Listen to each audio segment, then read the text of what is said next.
they're off. Slight peck coming out of the stalls on the inside by Socialite, and anchored at the back of the field by Christophe Soumillon is Carry the One. Well, despite slightly stumbling at the break, it is Socialite who careers off into an early lead of 3 lengths. Around the outside, FoxLegacy now smoothly moves into second to give chase. And then Liberty Lane is in third. Jeff Koons is being sent on around the outside by James Doyle now to get a little bit closer. In what's a well-strung out field, there's then a break of about another 2.5 lengths to Cash the Grey, racing upon the outside of Divine Knight. And as they go now on towards the intersection of the courses, last but one is Godwinson, and last of all the heavily restrained Carry the One. So they'll come back towards home here in this 9-furlong race via the lower turn, so very shortly they'll be beginning to make the downhill sweep.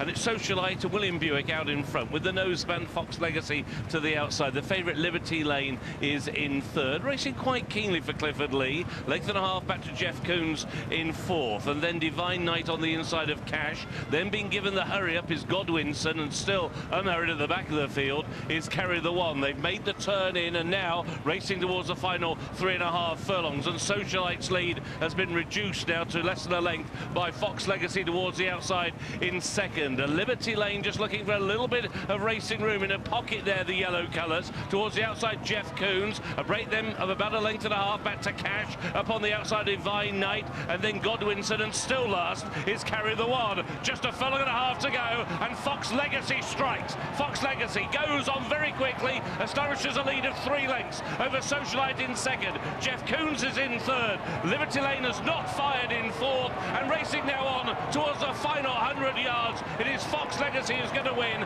3 on the day for Oisin Murphy. FoxLegacy wins by daylight over Jeff Koons and Socialite and Liberty Lane. And Godwinson eventually passed a couple, but he never landed a blow. Neither two did Cash or indeed Divine Knight. And Carry the One was last throughout at 11-4. The winner is FoxLegacy. Well done to our winner of the ITV7. And if you are punching the air at home having won, I don't think you ever had an anxious moment.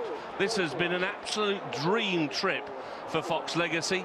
In the end, Jeff Koons has got second, the ride now of James Doyle, with third Socialite, and then Liberty Lane. 2 stories here. An effortless win for FoxLegacy, an impressive one, and also the fact that so many of the big names in this race just never landed a blow. And it was King Power Racing who have won, and the jackpot has been won too, as Mark said. Someone looks like they've won £50,000. And when we pick it up, Jason, if I was that person with that ticket, that lucky person, I'd have been going oi oi from a long way out. No danger whatsoever. Our jockey is in tremendous form, and he's cantered his way into contention.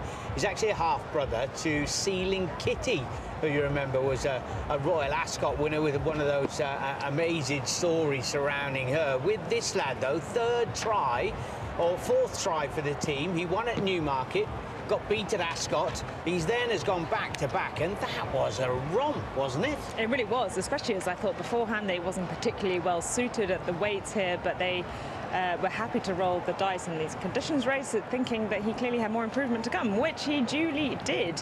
Must have given Oisin Murphy some feel on a cracking day for the jockey.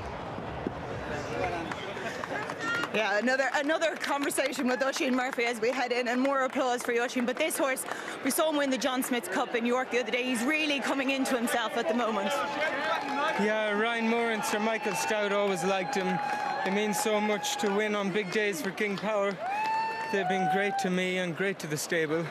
George loved this horse from when he arrived, and he's been a revelation this year. This has definitely been his year. Where could he go from here? Like, what could we see him do next after this performance?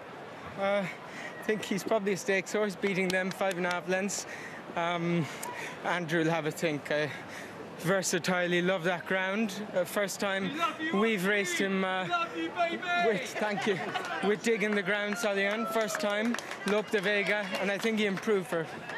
I knew with a treble on the day, and now I think 6 winners are we on at the moment for the week? Yeah, maybe it would have been 7 if I won on Adrestia, but I'm trying hard. Well done, Oisin. An 83-1 treble, a hat-trick for Oisin Murphy. The George he refers to there, as we just pan out a fraction, is George Holmes, who led up the winner FoxLegacy, who won at 11-4, does the John Smith's Cup.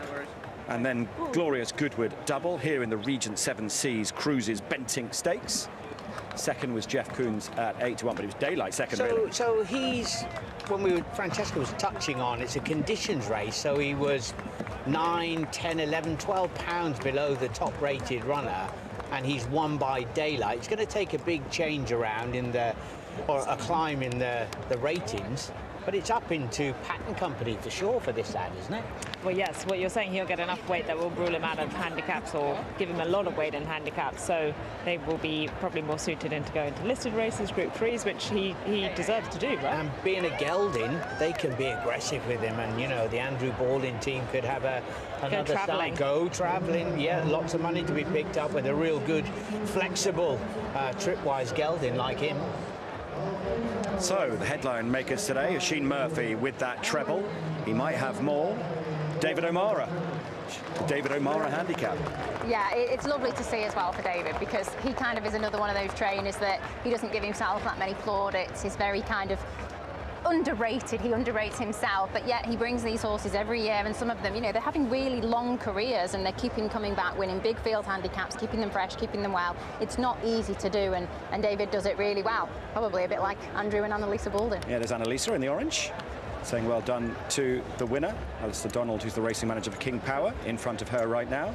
And the other headline maker, the Queens again after Highfield Princess. They've done it again here at Goodwood, this time with JM Jungle. Yeah, and, you know, he was saying that, you know, even Sean was a little